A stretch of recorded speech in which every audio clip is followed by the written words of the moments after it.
नमस्कार। दूरदर्शन के सभी श्रोताओं का हार्दिक स्वागत है आज के हमारे इस महत्वपूर्ण कार्यक्रम विज्ञान प्रभा में।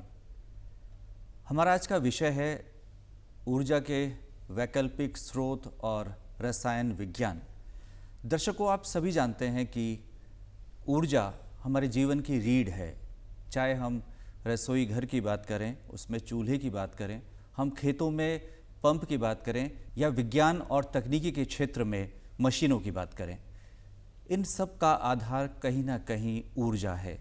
लेकिन हम लगातार देख रहे हैं कि ऊर्जा के जो साधन हैं, जो स्रोत हैं, वो सीमित हैं, जिनमें मुख्य तौर पर हम पेट्रोलियम की बात करें, कोयले की बात करें, डीजल की बात करें, ये सब सीमित मात्रा में उपलब्ध हैं। और जो हमारी पर्यावरणीय चुनौतियां हैं, यदि उनको हम ध्यान में रखें तो नए वैकल्पिक स्रोतों की खोज और उनका प्रयोग आवश्यक हो जाता है। आज इसी विषय पर बातचीत के लिए हमने आमंत्रित किया है हमारे विशेषज्ञ, भारतीय पेट्रोलियम संस्थान IIP के निदेशक डॉक्टर हरेंद्र सिंह बिष्ट जी को। और हम आपसे जानेंगे कि ऊर्जा के जो स्रोत हैं उनमें रसायन विज्ञान किस तरह से महत्वपूर्ण भूमिका निभा रहा है, चाहे वो उनकी खोज की बात हो या उनके व्यवहारिक प्रयोग की बात हो। डॉक्टर हरेंद्र सिंह बिष्ट, आपका बहुत बहुत स्वागत है आज के इस कार्यक्रम में। नमस्कार। सबसे पहले हम आपसे यही जानना चाहेंगे डॉक्टर बिष्ट कि रसायन विज्ञान ऊर्जा के नए जो स्रोत हैं, वैकल्पिक स्रोत है, उनमें किस तरह की भूमिका निभा रहा है, चाहे उसकी खोज की बात हो या उसके व्यवहारिक प्रयोग की बात हो। बिल्कुल, देखिए ऊर्जा के कई प्रकार होते हैं। जैसे कि आप बात करें तो काइनेटिक ऊर्जा जो कि गति की वजह से मिलती है, या पोटेंशियल ऊर्जा जो किसी वस्तु विशेष की उसकी जगह पे होने की वजह से मिलती है। जैसे कि अगर आपने अपने घर की छत में पानी की टंकी भरी है तो उस पानी के अंदर जो ऊर्जा है वो पोटेंशियल ऊर्जा हो जाती है, क्योंकि वो छत में ऊंचाई पे रखा हुआ है। इसी तरह से जो हमारे अणु और परमाणु हैं उसके अंदर जो ऊर्जा संरक्षित है उस ऊर्जा को हम रासायनिक ऊर्जा बोलते हैं। और उसमें भी दो तरह की ऊर्जाएं हो सकती हैं। एक वो ऊर्जा जो उसके इलेक्ट्रॉनों की वजह से हम लोग निकाल सकते हैं, इलेक्ट्रॉनिक कॉन्फ़िगरेशन की वजह से निकाल सकते हैं, या हम उसके न्यूक्लियस के अंदर के एटॉम जो संगठित छोटे छोटे जो कण हैं उनके मिलने से जो बनती है उससे निकाल सकते हैं। तो अभी जो हम आज की तारीख में जो हम बातें करते हैं, तो जो हमारी कार चलती है या जो हमारे घर में खाना बनता है, ये सब कहीं ना कहीं रासायनिक ऊर्जा से जुड़े हुए हैं। जैसे कि आपके घरों में जो यूज़ होने वाली LPG गैस है, जब इस गैस की एक रासायनिक प्रक्रिया हवा की ऑक्सीजन से होती है तो गर्मी निकलती है, ताप ऊर्जा निकलती है, जिससे कि हमारे घरों में खाना बनता है। तो रासायनिक जो साइंस की जो साइड है उसका ऊर्जा में बहुत ही बड़ा योगदान है। आपकी जो कार चलती है जिसमें आपका पेट्रोल, डीजल या CNG यूज़ होता है, वो भी एक रासायनिक ऊर्जा का प्रकार है, जिसमें कि आप रासायनिक ऊर्जा को रोटेशनल एनर्जी में कन्वर्ट कर रहे हो। आप अंदर इंजन के अंदर तो आप रासायनिक ऊर्जा कर रहे हो, लेकिन जो ऊर्जा है वो कन्वर्ट हो रही है उस गाड़ी के पहिए को घुमाने में। तो आप एक फॉर्म ऑफ एनर्जी को दूसरी फॉर्म में कन्वर्ट कर रहे हो। तो इसलिए रासायनिक ऊर्जा, जितने न्यूक्लियर रिएक्टर्स हैं हमारे, उसमें भी जो ऊर्जा जनरेट हो रही है वो आपके न्यूक्लियस के अंदर के रिएक्शंस के ऊपर होती है, तो वो न्यूक्लियर एनर्जी होती है। सूरज के अंदर जो ऊर्जा बन रही है, सूरज पृथ्वी का सबसे बड़ा ऊर्जा स्रोत है, और सूरज के अंदर जो ऊर्जा हो रही है पैदा, वो भी रसायन की वजह से ही हो रही है, क्योंकि वहाँ हीलियम के दो अणु परमाणु मिल करके एक हीलियम का परमाणु बना रहे हैं। तो वो जो टोटल एनर्जी का जो मेन स्रोत है हमारे पूरी ब्रह्मांड में, सबसे बड़ा ऊर्जा स्रोत उसमें रासायनिक ऊर्जा ही है, जिसमें कि हम एक तरीके से दूसरे तरीके में कन्वर्ट कर रहे हैं उसको। जी, बड़े विस्तार से आपने बताया और बहुत सरल तरीके से हमारे दर्शकों ने समझा। हम जानना चाहेंगे वर्तमान में भारत की जो ऊर्जा आवश्यकताएं हैं उसका क्या स्तर है और इसे हमारा देश कैसे पूरा कर रहा है। देखिए, ऊर्जा के बहुत सारे मापक यूनिट्स होती हैं, पर मैं अभी जिस यूनिट की बात करूँगा वो होती है MTOE, million ton equivalent oil equivalent. Million ton oil equivalent MTOE मतलब 1 मिलियन टन तेल जलाने से जितनी ऊर्जा मिलती है उसके इक्विवेलेंट एनर्जी को हम MTOE बोलते हैं जी। तो भारत अभी आज के समय में लगभग 915 MTOE एनर्जी का यूज़ कर रहा है। हम लोग ओवरऑल। इसमें आप कई तरह की ऊर्जा देखेंगे। इसमें हम लोग घरों में ऊर्जा यूज़ कर रहे हैं, इसमें हम लोग कारखानों में ऊर्जा यूज़ कर रहे हैं, इसमें हम लोग सड़क में चलने में ऊर्जा यूज़ कर रहे हैं, इसमें हम अपने घरों में बिजली चलाने में या खाना पकाने में ऊर्जा यूज़ कर रहे हैं, हम पानी को प्यूरिफाई करने में। वो सारी की सारी ऊर्जा को अगर आप जोड़ दें तो लगभग 915 मिलियन टन ऑयल इक्विवेलेंट के आसपास होती है। उसमें से आज की तारीख में लगभग 60% ऊर्जा हम कोयले से यूज लेते हैं, और लगभग उसके बाद दूसरा नंबर जो आता है वो ऑयल का आता है, तेल का, जो कच्चा तेल आता है जिसको हम परिष्कृत करके उससे पेट्रोल डीजल ये बनाते हैं, और 7% गैस के तौर पे यूज़ करते हैं। सो ये हमारी टोटल एनर्जी रिक्वायरमेंट का लगभग 95% हो जाता है, जो हम गैस, तेल और कोयले से इस्तेमाल करते हैं। अब जो दूसरे जो वैकल्पिक ऊर्जा के जो स्रोत हैं, टोटल एनर्जी मिक्स में उनका योगदान लगभग 5% है। उसमें आपकी रिन्यूएबल आ जाती है, उसमें आपका न्यूक्लियर आ जाता है, और उसमें और भी कई तरह की जो छोटी छोटी ऊर्जाएं हम पैदा करते हैं। तो आज के जो सिनेरियो है वो ऐसा है, और आने वाले 10 से 15 साल में ये जो मैंने 915 बताया, ये बढ़ के 1300-1400 मिलियन टन्स ऑयल इक्विवेलेंट तक पहुंचने वाला है, क्योंकि हमारी जनसंख्या बढ़ रही है और हमारे लोगों का रहने का स्तर भी बढ़ रहा है। अब आप देखिए, पहले बहुत घरों में बिजली अवेलेबल नहीं थी, आज लगभग 99% भारत में सबको बिजली उपलब्ध है। तो सब अपने घरों में लाइट भी जला रहे हैं, पंखे भी चला रहे हैं, और ऐसे हमारे बहुत सारे लोग हैं जो कि गांव से शहरों में माइग्रेट भी कर रहे हैं। तो उस वजह से भी उनका ऊर्जा की डिमांड बढ़ती जा रही है। तो आने वाले समय में ये प्रतिशत थोड़ा चेंज होंगे, बट आज की तारीख में अगर आप पूछते हैं तो हमारे जो फॉसिल फ्यूल्स हैं वो हमारे एनर्जी का सबसे बड़ा सोर्स है। जी, अब हम पारंपरिक ऊर्जा स्रोतों की बात करते हैं। जैसे आपने पेट्रोल डीजल इसकी बात की, तो इसकी एक सीमा है, सीमित संख्या में मात्रा में ये उपलब्ध हैं, तो इसको ध्यान में रखते हुए बहुत ज़रूरी हो जाता है कि हम वैकल्पिक स्रोतों की खोज करें, उनका प्रयोग बढ़ाएं, जो कि बहुत कम है। तो आपको क्या लगता है कि ये कब तक खत्म हो जाएंगे? देखिए, खत्म हो या ना हो, आपको एक कहावत मालूम होगी कि stone age did not end because lack of stones. तो जो पाषाण युग था वो इसलिए ख़त्म नहीं हुआ कि पत्थर ख़त्म हो गए थे, वो इसलिए ख़त्म हुआ क्योंकि दूसरी उससे उन्नत तकनीकें आ गई थी। तो आज की तारीख में अगर आप बात करते हैं तो फॉसिल फ्यूल्स, देखिए ये जो इतने भी कोयला या कच्चा तेल या नेचुरल गैस जो है, ये तकनीक्स लगभग पिछले 100 सालों से और डेवलप होती आ रही हैं, बहुत ही परिष्कृत हो चुकी हैं, और इनकी जो एनर्जी देने की ताकत है वो बहुत ज़्यादा है। तो आप आज की तारीख में अगर सबसे सस्ती ऊर्जा की बात करते हैं तो वो यहीं से मिलती है, आपको इन फॉसिल सोर्सों से ही मिलती है। लेकिन आज जैसा आपने बोला कि हम लोग पर्यावरण के लिए जब बात करते हैं तो ये सारे सोर्स, चाहे आप कोयला जलाइए, चाहे आप कच्चा तेल से निकले हुए प्रोडक्ट जलाइए, पेट्रोल डीजल, या आप नेचुरल गैस जलाइए, इनके जलने से जो कार्बन डाइऑक्साइड निकल रही है वो हमारे वातावरण को दूषित कर रही है। और हमारा ग्लोबल वार्मिंग की बात करते हैं हम लोग, टेम्परेचर बढ़ने की, हमारे ग्लेशियर पिघल रहे हैं, वो सब अब जब क्लाइमेट चेंज हो रहा है तो उस समय में अब हमें ये सोचना है कि हम कैसे वैकल्पिक सोर्सों में जाएं, और या फिर इन्हीं सोर्सों को यूज़ करें इस तरह की तकनीक इस्तेमाल करके जिसमें कि कार्बन डाइऑक्साइड का उत्सर्जन ना हो। तो हमें दोनों पायदानों पे पांव रख के चलना पड़ेगा, क्योंकि सिर्फ एक, जैसे मैंने आपको बताया कि हमारी एनर्जी डिमांड बढ़ने वाली है और बहुत तेज़ी से बढ़ने वाली है, क्योंकि हम विकसित देश से विकासशील देश की तरफ ट्रांजिशन कर रहे हैं। हमारी ऊर्जा की डिमांड बढ़ती जाएगी, और वैकल्पिक क्षेत्रों से जनरेट होने वाली ऊर्जा की भी कुछ सीमाएँ हैं।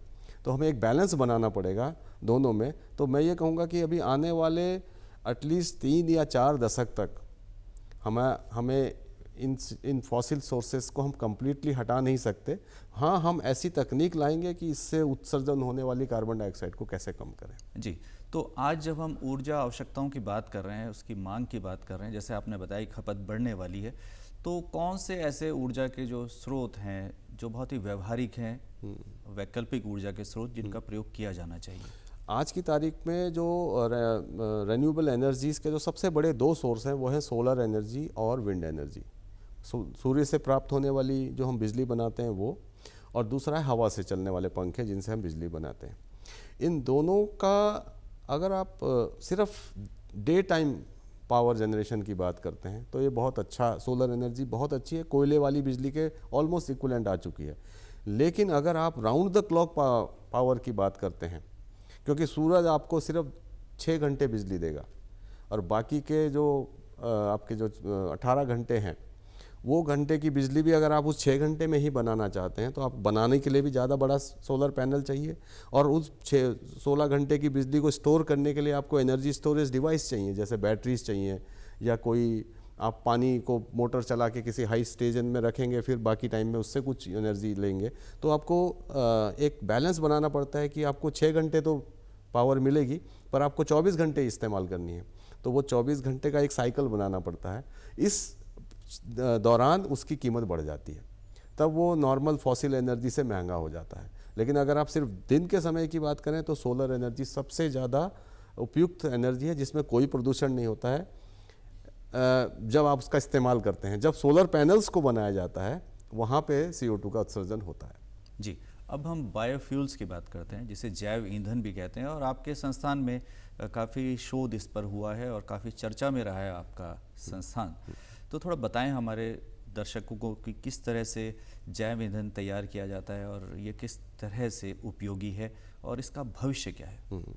जब भी आप जैव शब्द का इस्तेमाल करते हैं इसका मतलब बायोलॉजिकल सिस्टम से बने हुए चीज़ों से ही हम तेल बना रहे हैं या फ्यूल बना रहे हैं। तो अब हम जैसे बायोमास, यूज्ड कुकिंग ऑयल जो हमने खाना खाने के बाद हुआ है, तो अब इसमें से भी कार्बन डाइऑक्साइड निकलेगी, लेकिन उसको हम कार्बन डाइऑक्साइड की बढ़त में नहीं गिनते हैं। क्यों? क्योंकि पेड़ पौधों ने जो अपना पत्ते बनाए हैं या अपनी जो तना बनाया है या जो फसल में जो तेल बना है वो बना कहाँ से है? वो हवा से कार्बन डाइऑक्साइड लेके बनाया है। तो उसी कार्बन डाइऑक्साइड को हवा से लेकर के हम फ्यूल में कन्वर्ट करके फिर से हवा में छोड़ रहे हैं, तो नेट इंक्रीज नहीं हो रहा है।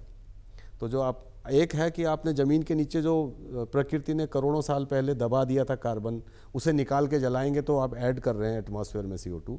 लेकिन अगर आप हवा से ही CO2 लेके पेड़ पौधों ने जो चीज़ बनाई उससे कोई तेल बनाते हैं, कोई फ्यूल बनाते हैं, तो वो कार्बन न्यूट्रल फ्यूल होता है। तो इसमें भारतीय पेट्रोलियम संस्थान अभी बायोफ्यूल्स में इंडिया का अग्रणी संस्थान है। खास करके हवाई जहाज़ के लिए जो तेल इस्तेमाल होता है उसको हम बोलते हैं सस्टेनेबल एविएशन फ्यूल, SAF। उसमें इस देश में हमने सबसे पहले भारतीय पेट्रोलियम संस्थान में शोध शुरू किया था 2008 में, और 2008 से आते आते 2018 में हमने देहरादून से दिल्ली के लिए स्पाइस जेट की एक डेमो फ्लाइट उड़ाई थी। उसके बाद 2019 के गणतंत्र दिवस परेड में AN-32 प्लेन भारतीय वायुसेना ने उड़ाए थे, जो हमने अपने बायोफ्यूल दिया था उनको उड़ाने के लिए। और पिछले साल 2024 में गणतंत्र दिवस परेड पे 2 डॉनियर प्लेन उड़ाए गए थे जिसमें कि हमारे संस्थान में बनाए हुए बायोफ्यूल का इस्तेमाल किया गया था। तो SAF में अभी आने वाले समय में हमारा ONGC की एक रिफाइनरी है MRPL मैंगलोर, जिसमें कि एक 9000 टन पर ईयर का एक प्लांट हमारी बनाई हुई तकनीक से वहाँ खड़ा हो रहा है, जो कि भारत में SAF का पहला प्लांट होगा, सस्टेनेबल एविएशन फ्यूल का। दूसरा बायोफ्यूल की अगर मैं बात करूँ तो हमारा संस्थान जो है वो रूम टेम्परेचर बायोडीजल के नाम से हमने एक तकनीक बनाई है। देखिए हम लोग जब भी बायोफ्यूल या ग्रीन फ्यूल की बात करते हैं, हमारा उद्देश्य होता है कि उसमें फॉसिल CO2 का उत्सर्जन ना हो, वातावरण के CO2 ना बढ़े। तो उसके लिए अगर आपने यूज्ड कुकिंग ऑयल बहुत जगह से कलेक्ट किया और उसको फिर एक नॉर्मल डीजल से चलने वाले ट्रक में भरा और फिर उसे ले जाके आप 100 किलोमीटर 200 किलोमीटर दूर ले जा रहे हैं, तो जो ट्रक से जो निकलने वाली CO2 है वो आपके प्रोडक्ट की CO2 की गुणवत्ता को कम कर देगी, क्योंकि उतनी CO2 तो आपने छोड़ दी।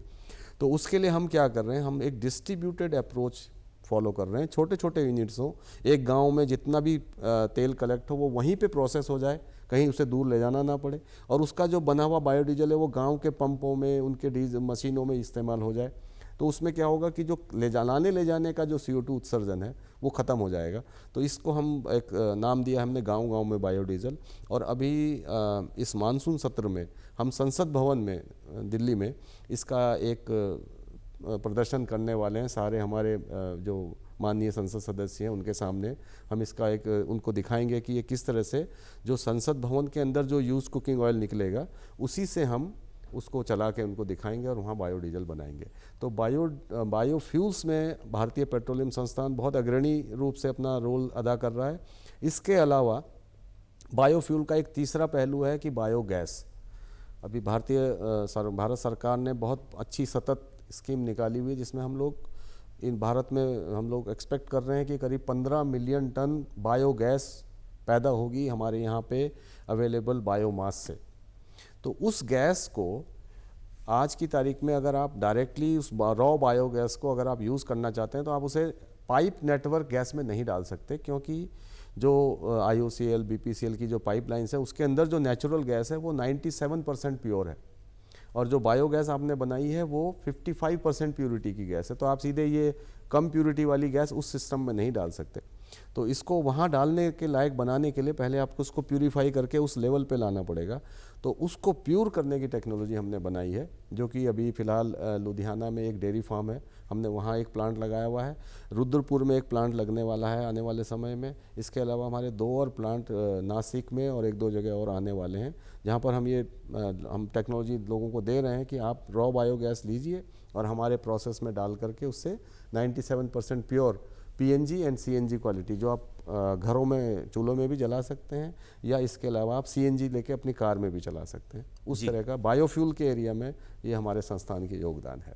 जी, तो हम कह सकते हैं कि व्यावसायिक रूप से ये कारगर है बायोफ्यूल। बिल्कुल। जेट्रोपा प्लांट का बहुत नाम सुना और लगातार चर्चा में रहा। हाँ। तो बायोफ्यूल के लिए आप कौन से देखिए, रॉ मटेरियल को इस्तेमाल कर रहे हैं? जेट्रोपा उतना ज़्यादा कॉमर्शियली लेवल पे नहीं आ पाया, क्योंकि उसमें जो उत्पादन की जो क्वांटिटी है वो काफ़ी कम रहती है। लेकिन अभी हम ये देख रहे हैं कि भारत में इस समय बड़े होटलों से जो खाना पकाने के बाद जो तेल बचता है, तेल को 3 या 4 बार से ज़्यादा इस्तेमाल नहीं करना चाहिए। बार बार गर्म करने से उसकी गुणवत्ता चली जाती है, उसके अंदर पॉली एरोमेटिक हाइड्रोकार्बन्स पैदा होते हैं जो कैंसरस होते हैं। तो FSSAI ने भी ये कहा हुआ है कि 3 या 4 बार की फ्राइंग के बाद आप इसको एज अ वेस्ट ट्रीट करिए। तो हम बड़े बड़े होटल्स में से जहाँ पे भी ज़्यादा क्वांटिटी में तेल यूज़ होता है, उनसे तेल लेकर के उस तेल को परिष्कृत करके उनसे बायोफ्यूल बना रहे हैं, जिसकी अवेलेबिलिटी इन भारत में काफ़ी अच्छी है। अब हम हरित ग्रीन की बात करते हैं, जो ग्रीन रसायन विज्ञान है, ये क्या है और किस तरह का योगदान ये दे रहा है? देखिए, जब हम ग्रीन बोलते हैं तो हम उसकी तुलना करते हैं पेड़ पौधों से। पेड़ पौधों की वजह से ग्रीननेस दिखती है। अभी पेड़ क्या करता है, पेड़ हवा की CO2 को खींचता है और ऑक्सीजन आपको दे देता है, जो हमारे लिए प्राणवायु है। तो ऐसी प्रक्रियाएं, ऐसी टेक्निक्स जिसमें आप CO2 का उत्सर्जन बहुत कम कर दें ताकि पर्यावरण को कोई नुकसान ना हो, उनको हम ग्रीन या हरित प्रक्रियाओं की श्रेणी में रखते हैं। तो जैसे अभी आप बोले, हाइड्रोजन एक गैस है। हाइड्रोजन गैस हाइड्रोजन अगर आप यहाँ पे छोड़ देंगे तो आपको दिखाई नहीं देगी, क्योंकि वो कलरलेस गैस है। जैसे ये हवा नहीं दिख रही है, ऐसे ही हाइड्रोजन भी नहीं दिखती है। लेकिन हाइड्रोजन के आज की तारीख में कम से कम 15 से 20 रंग हैं। Green hydrogen, grey hydrogen, blue hydrogen, gold hydrogen, pink hydrogen, turquoise hydrogen, white hydrogen. ये नाम उस गैस के रंग के ऊपर नहीं है, ये नाम इस बात पे है कि वो गैस के बनाने में कितना CO2 उत्सर्जन हुआ है। अगर आपने बहुत ही कम CO2 उत्सर्जन किया है तो उसको हम हरित हाइड्रोजन बोल सकते हैं या ग्रीन हाइड्रोजन बोलते हैं, जो कि लगभग 1 किलो हाइड्रोजन बनाने के लिए 2 किलो से भी कम CO2 उत्सर्जित कर रहे हैं, तो वो उसके लिए क्वालिफाई करती है। और अगर उससे ज़्यादा हो रही है तो फिर आप उसे हरित हाइड्रोजन नहीं बोलेंगे। तो ऐसी बहुत सारी तकनीक्स हैं जिसमें कि हम CO2 का उत्सर्जन कम करके एनर्जी के विकल्प पैदा कर रहे हैं। उस सब चीज़ों के लिए हम इसको ग्रीन टेक्नोलॉजीज बोलते हैं। जी, आपने हाइड्रोजन की बात की, इसे भविष्य का ईंधन कहा जा रहा है। तो क्या ये कारगर है, क्या ये संभव है, और इसमें क्या कुछ रासायनिक जोखिम है? देखिए, हाइड्रोजन भविष्य का ईंधन है, ये बात तो सही है, क्योंकि जब आप हाइड्रोजन से ऊर्जा निकालते हैं तो अब हाइड्रोजन और ऑक्सीजन की प्रक्रिया होने से सिर्फ पानी बनता है, तो उसमें कोई CO2 का उत्सर्जन नहीं होता है। अगर आप उस दृष्टि से देखते हैं तो हाइड्रोजन सच में एक बहुत अच्छा फ्यूल है। हाइड्रोजन की कुछ जो बेसिक जो चैलेंजेस हैं उसके जो हैं वो ये हैं, एक तो हाइड्रोजन बहुत सबसे पहला एलिमेंट है पीरियोडिक टेबल का, बहुत हल्का एलिमेंट है। तो अगर आप रसायन शास्त्र के नियम के हिसाब से देखेंगे तो इसका वॉल्यूम बहुत ज़्यादा है और मास बहुत कम है। तो इसकी अगर आप ग्रेविमेट्रिक डेंसिटी, एनर्जी डेंसिटी की बात करते हैं कि भार के हिसाब से कितना है, तो भार के हिसाब से तो वो ठीक है, बहुत अच्छा है। लेकिन अगर उसके वॉल्यूम के हिसाब से उसकी एनर्जी डेंसिटी नापते हैं तो बहुत ही कम है। तो हाइड्रोजन का प्रोडक्शन से भी बड़ा चैलेंज है उसका स्टोरेज और ट्रांसपोर्टेशन। तो हाइड्रोजन को अगर आपको किसी गाड़ी में चलाना है या किसी ऐसी जगह इस्तेमाल करना है तो आप एक छोटे से, जैसा आपके घर में एक एलपीजी का सिलेंडर है, उस सिलेंडर में 14 किलो गैस आती है। अगर आप उस तरह का सिलेंडर लेंगे और उसमें 14 किलो हाइड्रोजन भरनी है तो उसका प्रेशर आपको कई हज़ार बार करना पड़ेगा। उतना हाई प्रेशर में उसका फटने का रिस्क बहुत बढ़ जाता है। तो इसलिए हाइड्रोजन के लिए जो सिलेंडर बनते हैं जिसमें उस गैस को स्टोर करा जाता है, उनके लिए स्पेशल परमिशन ली जाती है स्टोरेज की। और 700 बार प्रेशर पे, हम हवा का दबाव यहाँ 1 बार है, इसको 700 गुना बढ़ा दीजिए आप, उतने ज़्यादा प्रेशर पे उसे स्टोर करना पड़ता है। तो वो एक चैलेंज है। ऊपर से जो अभी हमारा जो इंफ्रास्ट्रक्चर है पाइप्स का, वो कार्बन स्टील का होता है और कार्बन स्टील में हाइड्रोजन पेनिट्रेट कर जाता है, उसको ब्रिटल कर देता है। तो वो हमें उसका इंफ्रास्ट्रक्चर भी अलग तरह की धातुओं से बनाना पड़ेगा भविष्य में। तो ये सारे चैलेंजेस हैं। और आज की तारीख में ग्रीन हाइड्रोजन का प्रोडक्शन कॉस्ट लगभग 5 गुना है। नॉर्मल हाइड्रोजन से 5 गुना महंगी पड़ती है वो आपको बनाने में, क्योंकि ये तकनीक अभी अपने विकास के रास्ते में ही है, अभी पूरी तरह से मैच्योर नहीं हुई है। आने वाले भविष्य में इसकी कीमत भी कम होगी और हम लोगों को स्टोरेज का और ट्रांसपोर्टेशन के भी नए तकनीक मिलेगी। उसमें CSIR काफ़ी ज़ोर शोर से काम कर रहा है। हम लोगों के एक थीम है जिसको energy and energy devices theme बोलते हैं, जिसमें हमारी 7-8 कोर लेबोरेटरीज़ मिल के काम कर रही हैं। उसमें हमारा एक हाइड्रोजन टेक्नोलॉजी मिशन चल रहा है जिसमें हम तीनों चीज़ों पे ध्यान दे रहे हैं। हाइड्रोजन के प्रोडक्शन पे, इलेक्ट्रोलाइजर्स की तकनीक विकसित करने में, उसके स्टोरेज में कैसे उसको स्टोर करें, उसके ट्रांसपोर्टेशन में और उसके यूटिलाइजेशन में हम कैसे उससे ऊर्जा निकालें, जो कि बहुत ही एक अच्छे तरीके से हम उसको इस्तेमाल कर सकें।